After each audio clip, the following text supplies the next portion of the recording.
Their CEO, Mark Murphy, recently said there's nothing new to update. But Rodgers' teammate, Mercedes Lewis, my dog Mercedes, what up? Long Beach, was asked if he thinks his quarterback is coming back, and he said, quote, I think so, I hope so. Oh, way to be definitive. Same with the chest, Mercedes. So, Acho, should the Packers have faith in Aaron Rodgers reporting to the training camp? Not at all. And for me, let's have a real conversation. We don't even need notes, we don't need all this stuff. If you're Aaron Rodgers, why would you report to training camp? That's what it comes down to, right? People report to training camp for a few reasons. You've done it several times. I've done it several times. Yeah. Number one, you want to win a championship. Like, you're working towards something with that team. But Aaron Rodgers doesn't want to be in Green Bay. So there goes reason number one. Oh. Or for others, reason number one, you don't want to get fined. I know a lot of players who don't need to be at training camp, but they don't want to get fined. Aaron Rodgers would get fined $50,000 a day for missing training camp. Aaron Rodgers has made $240 million in his NFL career. Aaron Rodgers would have to miss 4,800 days of training camp for that $50,000 to catch up to that.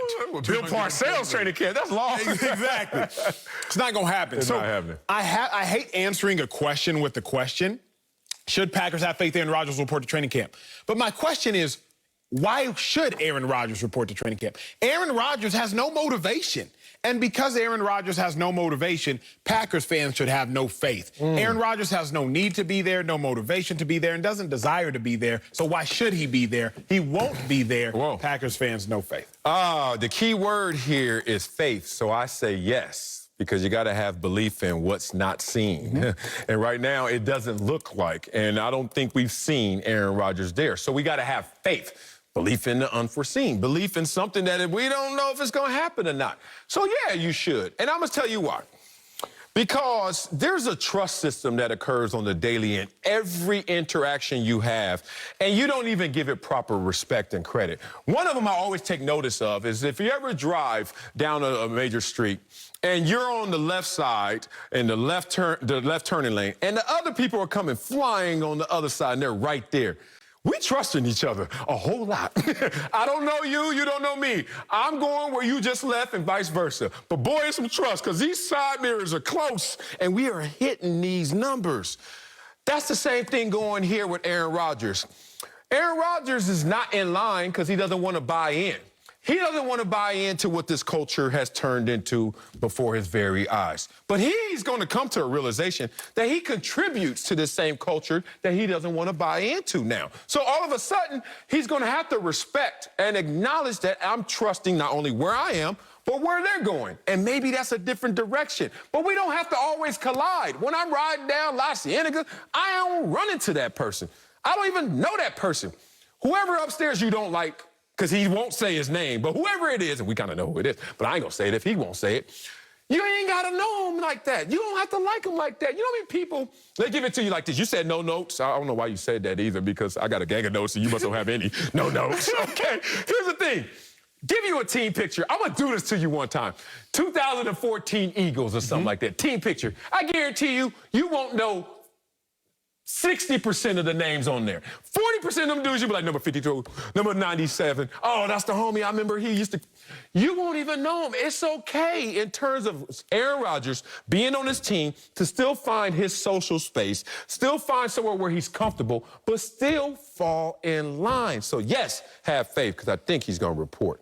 So, I mean, it sounds good, and I understand your concept of your argument, right? You want to have faith, believe in something that's not seen. I get all that. But Aaron Rodgers ain't going to be there. Yeah, he's just not. The entire training camp? Maybe not day one. I don't think he'll be there the entire training camp, because Aaron Rodgers can't look like a punk either. And I know sometimes it's dumb. It's dumb. Don't want to look like a punk, da-da-da-da-da. You hold out this whole offseason. You spend time in Hawaii, you spend time on a golf course. The only real national interview intentionally that you do is Kenny Mayne's last show over at the other network. You're quiet, you hold out all offseason just to do what? Just to show up to camp day one, day two, day three? You didn't get what you wanted. But what was the point? Aaron Rodgers is at least going to hold out longer into camp to make a point. If you did all that and you show up day one, now I'm looking at you. Even you, Sal, are looking at Aaron Rodgers stupid. You might be like, well, you didn't get what you want, so I'm glad you showed up. But you're still going to be like, hey, bruh, that was dumb. You doing all that just to show up? Day one, day two, it's stupid. Aaron Rodgers ain't that dumb. His intention wasn't to do all that and not get what he wanted. His intention was to get what he wanted. He didn't. You come to a new realization because there's new information. With that new information, I hear this a lot from this society and this generation right now. I'm just saying it to be heard. I'm just saying it to bring attention. I'm just saying it to voice my opinion. I always say have a destination if you're going to be disruptive. He was disruptive. He had a destination. He's come to realize he's not going to get there the way he wants to. It's okay. I think I learned this best in a marriage, not relationships, not all my engagements, my marriage. That dog, you're going to have to realize you lost that one. And the worst part is not the loss. It's how do I get back on the field to go and play again so I can get the next victory or potentially the next loss. And that is...